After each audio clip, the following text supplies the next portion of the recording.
মাননীয় অতিথি, শ্রদ্ধেয় শিক্ষক শিক্ষিকা, অভিভাবক অভিভাবিকা ও আমার সকল বন্ধুদের যথাযোগ্য স্থানে সম্মান জানাই। আধারের কালো পর্দা সরিয়ে শত মুক্তির যোদ্ধার রক্ত ঝরিয়ে সূর্যের মতো আলো ছিটিয়ে এলো সেই স্বাধীনতা। স্বাধীনতা দিবসে সবাইকে জানাই আমার আন্তরিক অভিনন্দন। আজ আমরা স্বাধীন ভারতে ৭৯তম স্বাধীনতা দিবস উদযাপন করছি। ১৯৪৭ সালে ১৫ই আগস্ট ভারতবর্ষ প্রায় ২০০ বছরের ব্রিটিশ শাসনের পরাধীনতা থেকে মুক্তি পেয়েছিল। দেশ যখনই স্থবির হয়ে পড়েছিল, জ্ঞানের চলমান গতি যখন অবরুদ্ধে উদ্বৃত্ত দেখা দিয়েছিল, অচাল নিকুঞ্জ আনুষ্ঠানিক নিরর্থকতা মনহীন লোক ব্যবহারে, ঠিক সেই সময় সেই সংকটময় মুহূর্তে শত শত মহান দেশপ্রেমিক বিপ্লবীদের আবির্ভাব হয়েছিলেন এক বিস্ময়কর প্রতিভা নিয়ে। এই বিপ্লবীদের ত্যাগ ও প্রাণের বিনিময়ে ভারতবর্ষে এসেছিল স্বাধীনতা।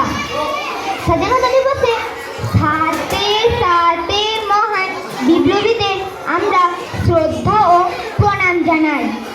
যে সকল মহান দেশপ্রেমিকরা দেশের জন্য নিজের জীবন উৎসর্গ করেছিলেন তারা হলেন নেতাজি, গান্ধীজি, ক্ষুদিরাম, মাস্টারদা সূর্য সেন, বিনয় বাদল দীনেশ, ভগৎ সিং, মাতঙ্গিনী হাজরা, লালবাল পাল প্রমুখ। নেতাজি বলেছিলেন, তোমরা আমাকে রক্ত দাও, আমি তোমাদের স্বাধীনতা দেব। তিনি আজাদিন ফৌজ গঠন করেছিলেন। যে সময় বিশ্বের মানুষ বিশ্বাস করতেন যুদ্ধই সব সমস্যার সমাধান করতে পারে, সে সময় গান্ধীজি প্রচার করেছিলেন অহিংসার বাণী। গান্ধীজি বলেছিলেন, পৃথিবীকে বদলাতে গেলে আগে নিজেকে বদলাতে হবে। তিনি বলছেন, করেঙ্গে মরেঙ্গে, ডু অর ডাই। তিনি ডাক দিয়েছিলেন ভারত ছাড়ো আন্দোলন, আইন অমান্য আন্দোলন, অহিংসা অসহ্য আন্দোলন, ডান্ডি অভিযান ইত্যাদি। ভারতের স্বাধীনতা আন্দোলনে যখন হাজার হাজার বিপ্লবীরা ঝাঁপিয়ে পড়েছিলেন, তখন ভারতবর্ষ দেখেছিলেন এক 18 বছরের তরতাজা প্রাণ হাসতে হাসতে ফাঁসির মঞ্চে নিজের জীবন বলিদান দিয়েছিলেন। তিনি হলেন ক্ষুদিরাম। মাস্টারদা সূর্য সেন অত্যাচারী ব্রিটিশদের অস্ত্রগার লুণ্ঠন করেছিলেন।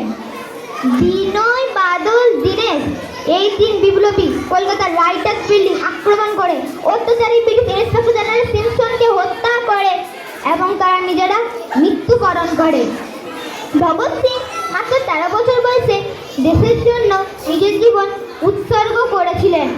তার বিখ্যাত স্লোগান ইনকলাব জিন্দাবাদ, বিপ্লব দীর্ঘজীবী হোক। লাহোর ষড়যন্ত্র মামলায় ফাঁসির মঞ্চে নিজের জীবন বলিদান দিয়েছিলেন। মাতঙ্গিনী হাজরা ভারতের স্বাধীনতা আন্দোলনে অন্যতম বিপ্লবী ছিলেন। তাকে গান্ধীপুর নামে ডাকা হতো। তিনি লবণ আইন ভঙ্গ করে আইন অমান্য আন্দোলন করেছিলেন। মাতঙ্গিনী হাজরা তমলুক থানা দখল করার জন্য মিছিল করেন। হাতে ছিল জাতীয় পতাকা, কণ্ঠে জেগে ওঠে বন্দে মাতরম, অত্যাচারী ব্রিটিশ ভারত ছাড়ো। ব্রিটিশরা তার কপালে গুলি করে এবং তিনি শহীদ হন। লালবাল পাল এই 3 উগ্র জাতীয়তাবাদী নেতা ভারতের জাতীয়তাবাদী বিকাশে ও স্বরাজ প্রতিষ্ঠায় অগ্রদূত ছিলেন। বঙ্গভঙ্গ বিরোধী আন্দোলন, স্বদেশী আন্দোলন, বয়কট আন্দোলন, চরমপন্থী আন্দোলন জোরদার করতে এই 3 জন নেতা একসঙ্গে কাজ করেছিলেন। তাদের বিখ্যাত স্লোগান জয় জওয়ান জয় কিষান। একদিকে গান্ধীজি অহিংসা আন্দোলন, অন্যদিকে অগণিত বিপ্লবীদের সশস্ত্র আন্দোলন ব্রিটিশ শক্তিকে চরমভাবে নাড়িয়ে দিয়েছিল। জালিয়ানওয়ালাবাগে হত্যাকাণ্ডে প্রতিবাদে রবীন্দ্রনাথ ঠাকুর ব্রিটিশদের দেওয়া নাইট উপাধি ত্যাগ করেছিলেন। 1905 খ্রিস্টাব্দে বঙ্গভঙ্গ আন্দোলনে রবীন্দ্রনাথ ঠাকুর সকলকে রাখি পরার পরামর্শ দেন। এই বিপ্লবীদের দীর্ঘদিনের আন্দোলনের ভারতবর্ষে এসেছিল স্বাধীনতা। 15ই আগস্ট এই দিনটি আমরা স্বাধীনতা দিবস হিসেবে পালন করি। এই দিন স্কুল, কলেজ, অফিস, আদালত সব জায়গায় জাতীয় পতাকা উত্তোলন করা হয়। জাতীয় সঙ্গীত গেয়ে সম্মান ও শ্রদ্ধার সহিত এই দিনটি আমরা উদযাপন করি। এই মহান দিনে জাতি, ধর্ম, বর্ণ নির্বিশেষে সকল দেশবাসী একত্রিত হয়ে ঐক্যবদ্ধ ভারত গড়ে। তাই দেবেশ ঠাকুরের কণ্ঠে জেগে ওঠে, ভারতবর্ষ মানে কোনো আর্ট পেপারে আঁকা জল রঙের মানচিত্র নয়। ভারতবর্ষ মানে শুধু হর্ষবর্ধন কিংবা বাবরের বিজয় বার্তা নয়। ভারতবর্ষ মানে বিজয় সিংহের সিংহল জয়ের কাছে গৌরব গাথা নয়। ভারতবর্ষ মানে শুধু মীনাক্ষী পূরণ কিংবা জামা মসজিদ নয়। ভারতবর্ষ মানে নেহরুজির বংশানুবৃত্তি কিংবা জিন্না সাহেবের অলিখিত শ্বেতপত্র নয়। ভারতবর্ষ মানে এক ভালোবাসা, আমার তোমার শব্দের সঙ্গীতের জীবনের আকাশের মাটি। জয় হিন্দ, বন্দে মাতরম, ভারত মাতা কি জয়। নমস্কার।